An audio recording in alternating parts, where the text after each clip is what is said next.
News शिखरांश को like, comments, share और subscribe जरूर करें। नमस्कार मित्रों, आप देख रहे हैं न्यूज शिखरांश। हम में है दम सच्चाई को सामने लाने का और मैं आपका हिमांशु जैन। बालाघाट के भारतीय जनता पार्टी के जिलाध्यक्ष सत्यनारायण अग्रवाल गौरी शंकर बिसेन की बंगले से पूछकर ही काम करते हैं। गौरी शंकर बिसेन बालाघाट की राजनीति के भीष्म पितामह बन चुके हैं। बीजेपी सर्वे करा लें, जिसका नाम आए उसे टिकट दे। संयोग कोचर ने बालाघाट विधानसभा से दावेदारी पेश की। क्षेत्र में महादेव पुत्र के नाम से भी जाने जाते हैं।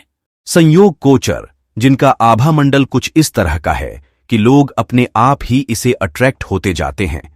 सामाजिक और धार्मिक कार्यों में बढ़ चढ़कर हिस्सा लेते हैं। साहित्य में इनका कोई मुकाबला नहीं है।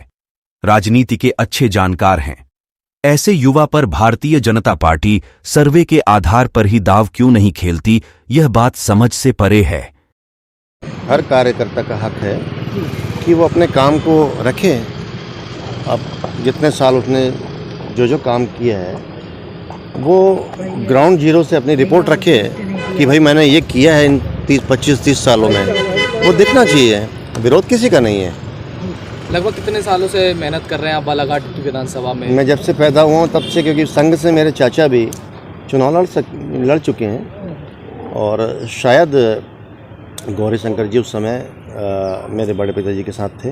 अगर क्या वजह आ रही है कि आपको टिकट नहीं मिल पा रही विधानसभा की? वजह सबसे बड़ी ये है भैया कि पिछले 7 बार के विधायक हमारे माननीय, हाँ ये मैं एक चीज़ ज़रूर बोलूँगा कि हमारे भीष्म पितामह है वो बालाघाट के, गौरी शंकर जी बिसेन। पिता तुल्य हैं वो। नहीं, आराम की भी बात नहीं कर रहा हूँ मैं एकदम जो उन्होंने कहा है उन्हीं की भाषा में बात कर रहा हूँ। पिता तुल्य, बहुत सम्मान है उनका। जहाँ मिलते हैं मैं उनके चरण छूता हूँ। लेकिन उन्होंने खुद ही ये सार्वजनिक मंचों से कहा है, एक जगह नहीं कई जगह, कि मैं क्षेत्र क्रमांक 111 बालाघाट से नहीं लड़ूंगा।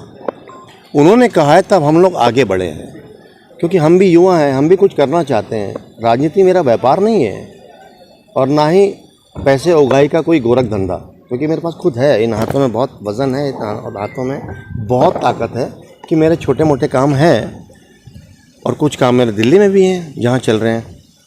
तो 2 वक्त की रोटी मेरी निकलती है और बहुत सारे लोगों के लिए निकालता भी हूँ ताकि कुछ घर चल सके। ये मेरा इतिहास है, सब जानते हैं मुझे। भाजपा प्रदेश कार्यालय में क्यों आए? भाजपा प्रदेश कार्यालय में मुझे भेजा गया है महादेव ने, जिसको मैं मानता हूँ मेरे आराध्य हैं वो। तो अपनी बात रखने आया हूँ, क्योंकि बालाघाट से मेरा नाम नहीं गया है। बालाघाट के जब जिला अध्यक्ष से मैंने बोला ये बात, तो मुझे बंद कमरे में ले गए उन्होंने कहा कि यार मैं बंगले से पूछ के ही नाम भेज सकता हूँ, क्योंकि अगर मैं आपका नाम भेजूँगा तो शायद आपका ही नाम फाइनल होगा। तो ये तो अच्छी बात है ना, मेरा नाम अगर फाइनल हो रहा है मतलब सर्वे में फर्स्ट हूँ।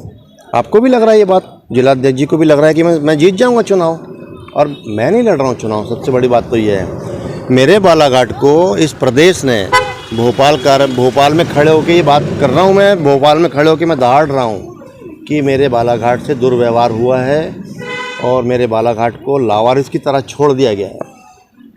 अगर पार्टी आपको टिकट नहीं देती तो क्या आप निर्दलीय लेंगे? नहीं, इतनी भूख नहीं है मुझे भाई।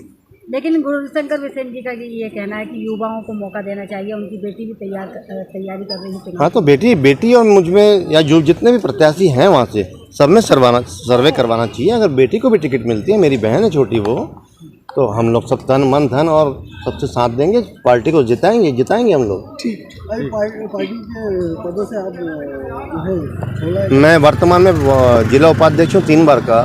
एक्सपर्ट कमेटी मेंबर भारत सरकार से हूँ मैं। लेकिन मुझे सूचना नहीं मिलती किसी बैठक की, किसी आयोजन की, क्योंकि संयोग कोचर आ जाएगा वहाँ पर। तो ये व्यवहार मुझे ठीक लगता है कि ठीक नहीं है। उसूलों पे आ जाए तो टकराना जरूरी है, और जिंदा है तो जिंदा नजर आना जरूरी है। जी, तो मैं जिंदा हूँ भाई। नाम बता। सांसें आ रही है मेरी अभी। मुझे प्यार से लोग महाकाल पुत्र भी कहते हैं और मेरा नाम संयोग कोचर है। और आज नहीं तो कल ये नाम आप लोगों के सामने आएगा, क्योंकि आंधी तूफान को रोकना बहुत मुश्किल है। और फिर तो हम बवंडर हैं, महादेव के बेटे हैं, बवंडर हैं हम लोग।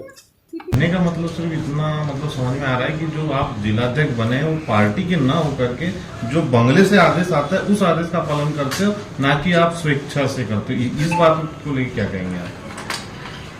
अब कोई कुछ भी बोल सकता है, भारतीय जनता पार्टी में बंगले की बात अगर कर रहे हैं तो हमारे माननीय गौरीशंकर जी बिसेन एक सर्वमान्य नेता है और इस जिले की राजनीति की धुरी है।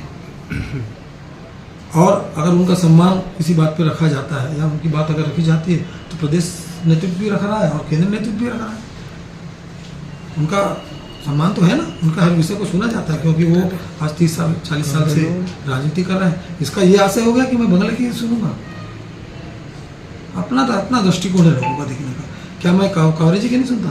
क्या मैं लता एलकर जी की नहीं सुनता? क्या मैं रंगलानी जी की नहीं सुनता? हर व्यक्ति की सुन रहा हूँ जो जवाबदार कार्यकर्ता है, जिसने पार्टी को यहाँ लाके खड़ा किया है। इस 40 सालों से पार्टी को यहाँ पर खड़ा जिन लोगों ने किया है उनकी सुनना मेरा दायित्व है। मैं जिलाध्यक्ष हूँ, मैं एक कार्यकर्ता की जब सुन रहा है, मुझे एक छोटे बूथ का कार्यकर्ता हो चाहे पेज प्रमुख कार्यकर्ता हो उसकी सुनना है तो मुझे हर व्यक्ति की सुनना पड़ेगा क्योंकि मुझे पार्टी ने दायित्व दिया है कि आपको सबके लोग चलना है, पार्टी की 6 विधानसभा को जिता के लाना है। भारतीय जनता पार्टी के जिलाध्यक्ष के नाते मुझे हर व्यक्ति की सुनना पड़ेगा।